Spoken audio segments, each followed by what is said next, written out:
For the first time since 2004, Carolina beat a top 10 opponent, again taking down Miami, this time by a score of 62-26. This was a signature win for the program, and calling it just that is an understatement to say the least. With the potential Orange Bowl bid up for grabs, Carolina went on the road as underdogs against a nationally ranked program in primetime and absolutely embarrassed the U.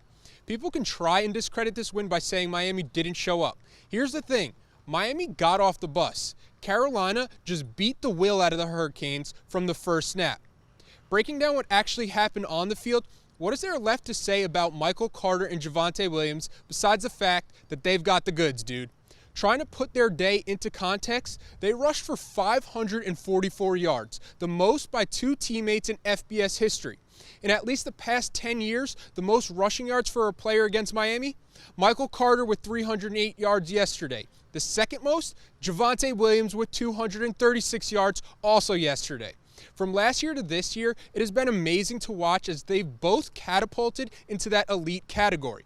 Carter made would-be tacklers look silly stopping on a dime with his cuts, while Williams was juking, spinning, and trucking over defenders who looked like they didn't ask for any of that.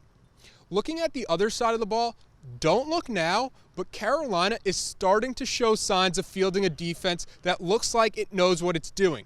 Early on, UNC established that it was going to be the most physical team on Saturday, and Miami responded by looking like a turtle that wanted to go back and hide in its shell.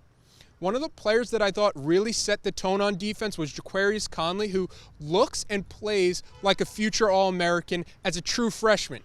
Then on the topic of All-Americans, the biggest play of the game to me was Chaz Surratt playing with zero hesitation, filling his gap, and stuffing Miami on a fourth down attempt.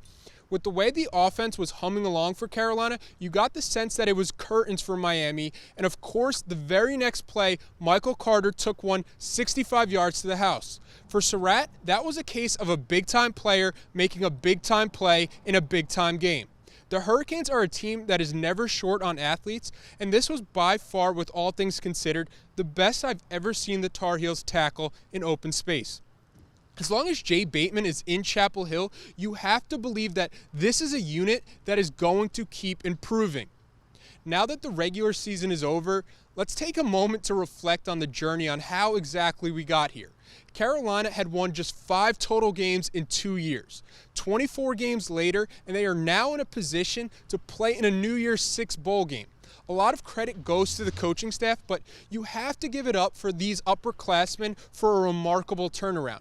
They bought in and they laid the groundwork to where you can plug in an elite quarterback in Sam Howell or true freshmen like Jaquarius Conley and Tony Grimes on defense for Carolina to ascend to new heights. Players come and go. The hope, however, is that you leave behind a better program than when you first stepped foot on campus, and there's no doubt these guys did just that.